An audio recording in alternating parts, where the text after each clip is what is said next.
Oke, shalom, selamat siang Bapak Ibu Guru. Ini biasanya jam-jam ngantuk ya. Betul. Oh, betul. Puji Tuhan. Yuk kita katakan dulu semangat. Ya. Oke, sudah tayang. Cepat sekali. Holy Script cepat sekali. Bapak Ibu, kita masuk sesi terakhir. Sesi terakhir biasanya paling senang. Kayaknya semua paling senang kalau sudah sesi terakhir. Nah, ayat terakhir itu belum, Bu. Ayat pembuka juga belum, Bu. Ya, Bapak Ibu, kita akan bahas satu topik, yaitu refleksi Gua Adulam terhadap generasi anak panah di tangan pahlawan. Kalau Bapak Ibu Guru perhatikan, seandainya gambar ini, dua gambar Gua Adulam dan pahlawan ini, superhero ini, dan tulisan ini saya hilangkan semua, apa yang ada dalam benak Bapak Ibu? Gua gambarnya hilang semua, tulisan hilang semua. Apa yang ada dalam benak Bapak Ibu? Hah? Jauh. Kertas putih kosong. Layar putih. Apalagi? Yang kasat mata sekali gitu loh. Bingkai. Belum, Bu, saya belum amin, Bu. Kira-kira apa, Bu? Hilang semua, Bu. Tulisan ini hilang semua. Cuman gambar ini pinggiran gini sama warna merah ini.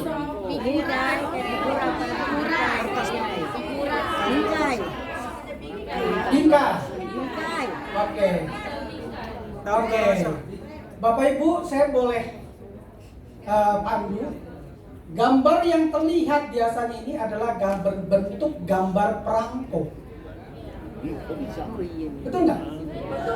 Iya kan? Biasanya perangko atau meterai itu kan begitu ya.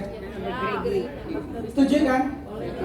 Biasanya perangko itu ada nilainya. Betul ya? Kita zaman dulu kan kirim surat cinta. Iya kan? Pakai apa? Perangko kilat ya, Bu ya. Saking nggak sabar. Iya. Saya ingat ketika dulu saya masih pacaran, saya kirim calon istri saya waktu itu surat plus pantun dan puisi. Saya nggak bisa kirim bunga, takut layu, jadi saya kirim pantun dan puisi. Ternyata istri saya masih menyimpan itu. Puji Tuhan, dia masih mengingat saya. Haleluya. Nah, Bapak Ibu, setiap perangko itu ada nilainya. Tapi perhatikan begini. Ketika perangko, misalnya katakanlah perangko tertulis nilai 5.000, itu berarti nilai harganya perangko itu. Betul ya? Setuju? Oke, simpan perangko itu 25 tahun kemudian. Berapa nilainya perangko itu? Jadi lebih. Tetap 5.000? Iya, berubah. Atau berlipat kali ganda dari 5.000? Jadi benda antik. Siapa yang bilang tetap 5.000? Tidak. Tetap. Oke, siapa yang berpendapat lebih berlipat-lipat dari 5.000? Gambarnya tulisannya itu. Nilainya beda. Bapak Ibu, kita jujur semua ya, tidak ada kebohongan di antara kita kan? Tidak ada dusta di antara kita. Lah yang nggak angkat tangan ini yopo.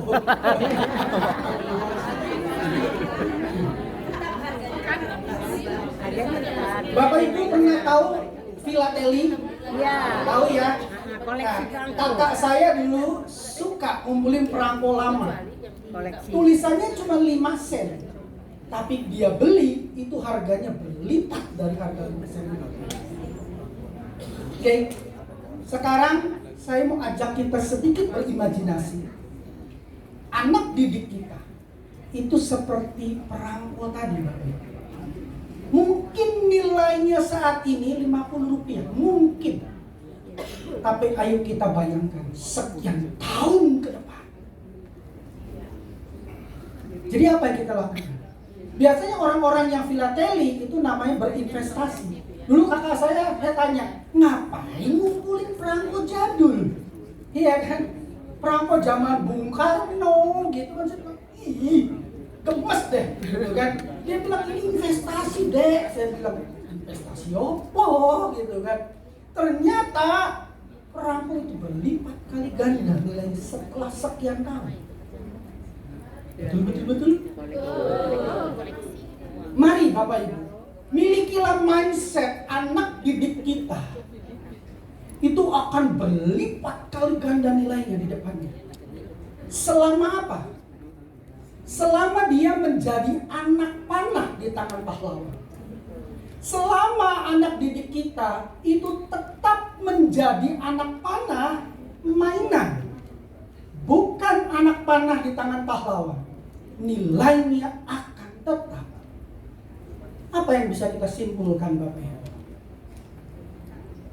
Nilai anak didik kita sedikit banyak bergantung kita. Setuju? Apa yang kita lakukan kepada anak didik kita itu adalah investasi kita. One day dia akan menjadi orang besar. Siapa tahu anak didik kita bisa jadi presiden. Iya kan? Dan ketika kita melihat itu berita itu di TV, kalau bilang berita itu di koran kayaknya sudah lewat masanya ya. Di TV atau di YouTube gitu kan, live streaming, kita lihat anak didik kita menjadi orang besar. Apa yang ada dalam benak kita? Bangga. Betul? Yuk, mari kita punya mindset anak didik kita itu seperti perangko. Mulai next multimedia. Oke, sering kita bilang begini, guru adalah pahlawan tanpa jasa. Tapi jelas saya mau katakan betul, guru adalah pahlawan. Jadi yuk, sebelum lebih lanjut, mari katakan sebelah kanannya, panjenengan pahlawan. Panjenengan Barusan saya tanya teman saya yang dari orang barat, yang Sumatera Barat maksudnya. Ya, Sumatera Utara saya tanya, kalau orang Batak itu menyebut panjenengan apa? Homu katanya. Betul ya? Oh, kamu? Kamu? Oh, oke. Sekarang tadi kan sebelah kanan panjenengan pahlawan. Balas sebelah kiri, kamu pahlawan juga.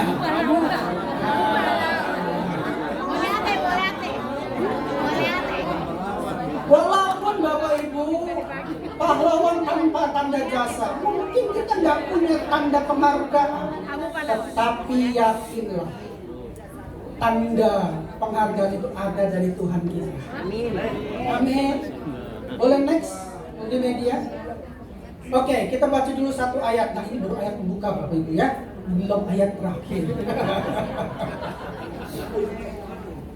Yohan 3 ayat yang 10. Ya, saya percaya ini ayat familiar. Mungkin udah hafal kita kan? Ayat itu berkata apa? Tempalah mata bajakmu menjadi pedang dan pisau-pisau pemangkasmu menjadi tombak. Baiklah orang yang tidak berdaya berkata apa? Aku ini pahlawan, I am hero. Makanya tadi saya bilang panjenengan pahlawan, homu pahlawan. Kamu, maaf ya. Saya baru belajar beberapa menit. Maafkan saya Bapak Ibu. Oke, terima kasih. Pak, Bu, di sini dikatakan orang yang tidak berdaya, betul? Jadi tidak nampak ya. Oke. Orang yang tidak berdaya, saya yakin sepenuhnya. Kadangkala Bapak Ibu dalam mendidik anak-anak suka merasa, betul. Bapak Ibu, saya pun pernah mengajar di SMP negeri, SMA swasta, bahkan mahasiswa pun saya pernah ajar. Itu juga kadang suka ngelus dada. Sedikit cerita, saya mengajar coding pemrograman komputer. Namanya komputer kan pakai bahasa Inggris, betul ya? Tetapi satu mahasiswa saya luar biasa. Semua coding ditulis dalam bahasa Sunda.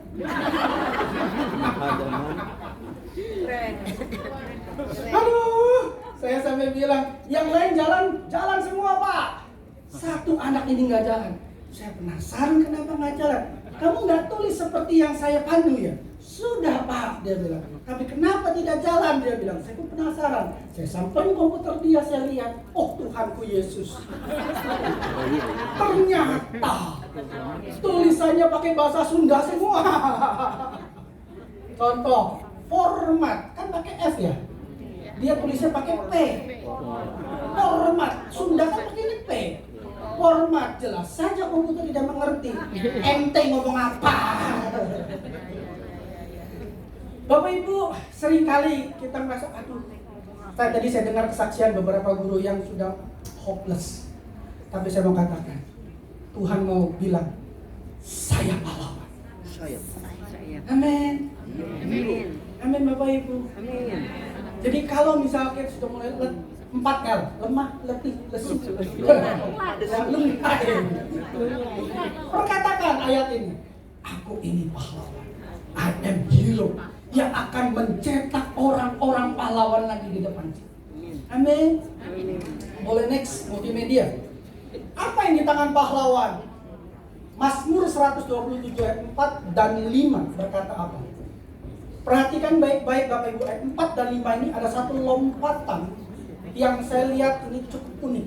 Yang ayat 4 berkata apa?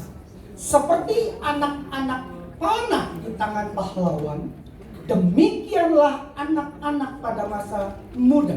Stop dulu. Ayat ini bicara apa Bapak Ibu? Bicara pahlawannya atau anak panahnya?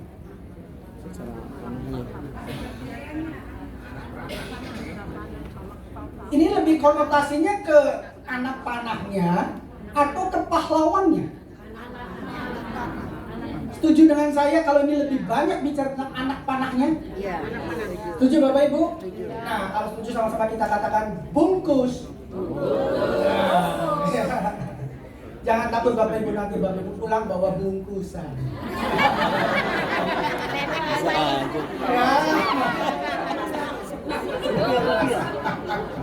Haleluya, Tuhan kita baik ya. Ayat yang kelima luar biasa Bapak Ibu. Ya, ayat yang kelima berkata apa? Berbahagialah orang yang telah membuat penuh tabung panahnya dengan semuanya itu. Stop dulu. Ayat yang 5 ini bicara si pahlawannya atau anak panahnya? Si pahlawannya. Ayo, kira-kira ini lebih bicara si pahlawannya atau anak panahnya? Si pahlawannya. Pahlawannya Siapa yang setuju dengan saya? Ayat 5 ini lebih berbicara pahlawannya. Ya, kenapa? Ini dikatakan berbahagialah orang yang telah membuat penuh tabung panahnya dengan semuanya itu. Jadi Bapak Ibu, ayat ini bicara begini, baik anak panah maupun pahlawan itu terkoneksi. Setuju? Terkoneksi, artinya begini, bukan kebetulan si Asep jadi murid saya, si Otong jadi murid kita. Betul? Ada satu rencana Tuhan, destiny Tuhan yang mempertemukan kita dengan anak didik kita. Kan kita sebenarnya nggak tahu dong siapa mereka, betul? Tahu-tahu mereka nongol di sekolahan kita. Artinya Tuhan yang bawa itu semua untuk dipertemukan dengan Bapak Ibu. Bisa nangkep Bapak Ibu? Ketika kita menyadari itu dan kita membuat anak panah itu siap untuk dilepaskan, Bapak Ibu, sang pahlawan itu, Tuhan akan berkata, berbahagia. Ya, nah boleh next Bapak multimedia. Ayat 4 kita bahas dulu ya. Di sini dikatakan seperti anak panah di tangan pahlawan, demikianlah anak-anak pada masa muda. Nah Bapak Ibu, ayat ini, yuk mari kita coba kuliti, kita kupas. Ada 3 kata kunci dalam ayat ini. Yang pertama, kalimat anak-anak panah. Dan yang kedua, tangan pahlawan. Dan yang keempat, yang ketiga, anak-anak panah, anak-anak pada masa muda. Di sini yang pertama berkata anak-anak panah. Oke, ya. Kalau anak panah akan tetap jadi anak panah selama dia tidak ditembak. Betul nggak? Dia akan ada aja udah kita taruh di meja atau di tempat di tabungnya. Tapi perhatikan, anak panah itu dibuat agar dapat melesat ke sasaran. Tidak ada anak panah dibuat tanpa ditujukan dapat melesat kepada sasaran. Apapun sasarannya. Mungkin lingkaran itu, mungkin binatang buruan. Tetapi anak panah sejatinya dibuat untuk melesat ke tempat sasaran. Setuju Bapak Ibu? Nah, untuk bisa melesat, maka ujung anak panah itu harus runcing. Di sini ada yang ini agama semua ya. Tadi sempat saya ngobrol-ngobrol ada guru fisika ya. Kenapa anak panah dibuat runcing? Untuk mengurangi tekanan udara supaya dia bisa lebih wus seperti kereta wus kan. Ya. Kereta api nggak apa-apa wusnya aja, tapi jangan ikuti suara kereta api. Apa suara kereta api? Zuzah. Ya, jangan Bapak Ibu ya. Oke. Nah, anak panah itu ujungnya harus runcing. Dan anak panah itu batangnya harus lurus dan stabil. Nggak akan pernah ada anak panah yang berbengkok-bengkok. Kenapa? Begitu ditembakkan kalau berbengkok-bengkok, dia bisa melenting kemana-mana, bukan nancep kepada tujuannya. Ya. Nah, nanti kita akan sama-sama pelajari. Oke, next. Oke. Kata kunci yang kedua di tangan pahlawan. Anak panah tidak akan pernah bisa melesat tanpa ada orang yang menaruhnya di dalam busur, dan menariknya dan melepaskan. Setuju? Setuju ya? Berarti ada orang yang tanda kutip bekerja sama dengan anak panah tadi. Nah, siapa yang bekerja sama dengan kita? Bapak Ibu guru semua. Yang bekerja sama dengan anak panah tadi, yang untuk ditembakkan kepada sasaran. Bapak Ibu, setiap orang itu pasti punya destiny. Setuju? Ya, setiap orang itu pasti punya destiny yang Tuhan sudah siapkan. Nah, Bapak Ibu dapat privilege luar biasa dari Tuhan. Kenapa? Karena Bapak Ibu salah satu yang membantu anak-anak itu melesat kepada sasaran destininya mereka. Coba bayangkan, anaknya pintar, IQ-nya, tetapi EQ-nya tidak ada, ya kan? Spiritual EQ-nya, SQ-nya tidak ada. Tidak heran dia gampang untuk melakukan hal-hal yang tidak benar. Bisa nangkap Bapak Ibu? Bapak Ibulah yang Tuhan kasih privilege untuk membentuk karakter anak ini. Bukan hanya dia cinta Tuhan, tapi bagaimana dia bisa berkarya untuk kemuliaan Tuhan dan orang-orang sekitarnya. Bisa pahami Bapak Ibu? Bapak Ibu adalah pahlawan-pahlawannya Tuhan. Amin. Ngomong lagi yuk, panjenengan pahlawan. Kamu pahlawan, bener ya? Kali ini, puji Tuhan. Ya, haleluya. Yang berikutnya, boleh multimedia. Kata kunci yang ketiga apa tadi? Anak-anak pada masa muda.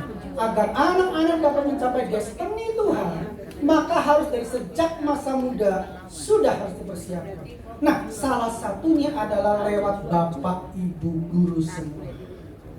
Amin. Jangan berpikir gitu, saya kan cuma Pak.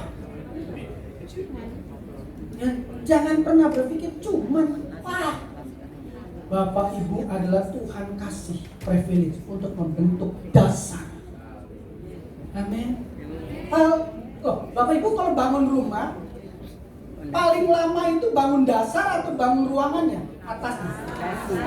Dasar ya, setuju ya? Mungkin Bapak Ibu bilang begini, aduh ini anak dari kelas 1, 2, 3, bekono terus. Iya kan?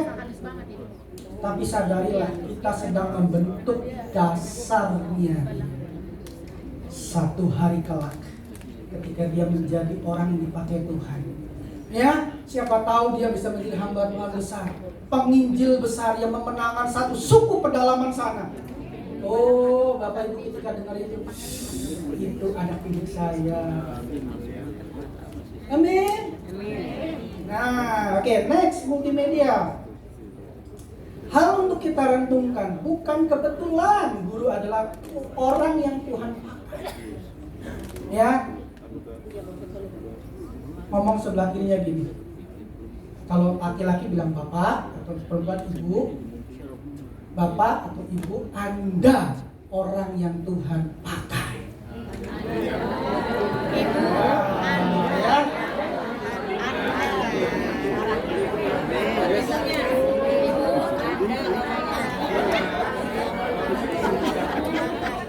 Amin Bapak Ibu. Kita kolaborasi. Saya dari dari pihak gereja membentuk di hari Minggu pembinaan rohani. Tetapi Bapak Ibu selama 1 minggu ada di pihak marketplace di sekolah. Orang-orang yang dipakai Tuhan membentuk dasar untuk mencapai destiny-nya mereka.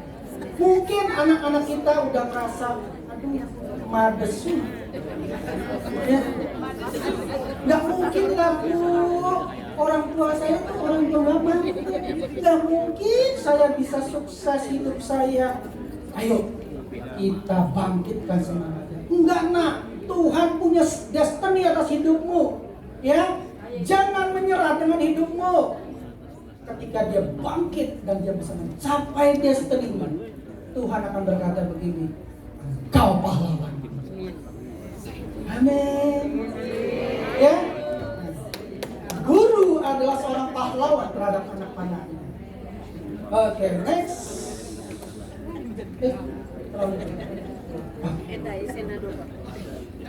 Ayat yang 5 tadi, berbahagialah orang yang telah membuat penuh tabung panahnya dengan semuanya itu. Dengan semuanya itu dengan apa? Anak panah yang seperti apa? Anak panah yang siap. Betul? Yang sudah siap untuk ditembakkan. Iya kan? Karena orang pahlawan tidak mungkin menaruh anak panah yang belum siap di tabungnya. Betul? Nggak mungkin. Anak panah yang siap ditaruh. Nah, fungsinya pahlawan-pahlawan membentuk, mempersiapkan, memastikan anak panah itu siap ditembakkan. Bapak Ibu lah pahlawan-pahlawan.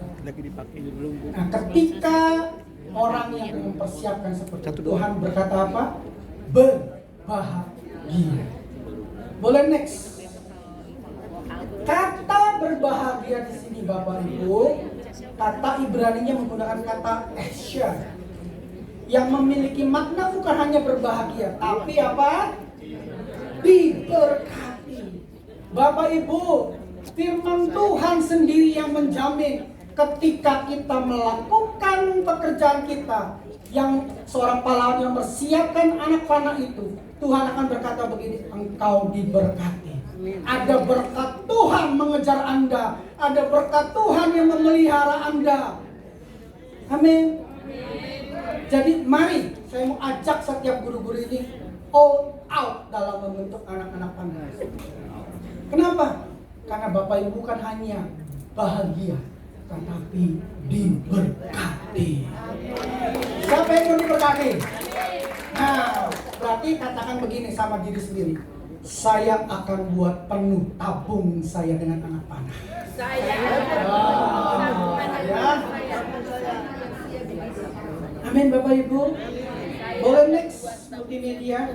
Nah, pahlawan yang setiap anak panahnya mencapai sasaran dengan tepat adalah orang yang berbahagia dan diberkati. Saya percaya satu hari kelak anak-anak didik Bapak Ibu akan berkata, beruntungnya saya punya guru Pak si Ibu Anu, Bapak Anu. Ya, saya percaya Tuhan sudah mempersiapkan. Oh boleh next multimedia. Nah, ada dua refleksi yang mau kita sama-sama ajak saya mau untuk kita renungkan. Yang pertama, Gua Adulam. Gua Adulam ini Bapak Ibu akan temukan di dalam Alkitab. Betul ya? Tidak akan ada ketemu kata Gua Adulam di dalam drakor Bapak Ibu. Nah, ya, atau di Dracin atau di telenovela. Ya, zaman dulu kita Maria Mercedes gitu kan. Kalau bilang dia berarti kita udah seumuran, udah tahu gitu. Oke. Gua Adulam itu tidak pernah bisa dipisahkan dari kisah Daud dan pasukan elit. Ya, Gua Adulam menyiratkan bahwa untuk menghasilkan anak panah yang siap berfungsi perlu campur tangan otoritas di atasnya.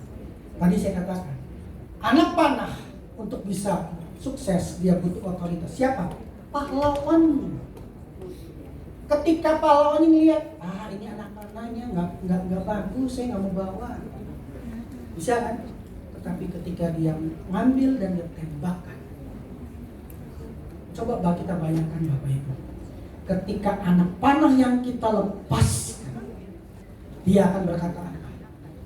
Wow, ternyata hidup ini challenging. Ternyata hidup ini mengasihkan. Ternyata hidup ini saya disertai Tuhan.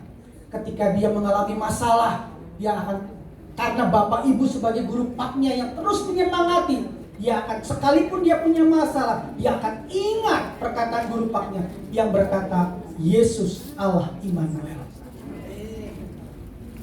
Never give up with your life. Amin Bapak Ibu. Ya, Gua Adulam bicara keluar pasukan elit. Boleh next. Perhatikan begini Bapak Ibu. Daud ketika dia dikejar Saul, betul ya? Saul Bapak Ibu, bukan Paul. Paul tetangga kita ya.